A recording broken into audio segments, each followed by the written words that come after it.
Merhaba evvelno emi îro fehenga xwe bi Kurdî devam bikin kam destpê bikin.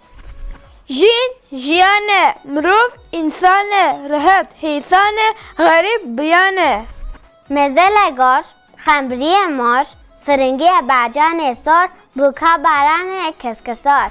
Gep hinarik e, kul hutik e, cêvî hevzik e, aqilsivik kawik e. Qape mam, bejne qam, mêre zilam, nokere gulam.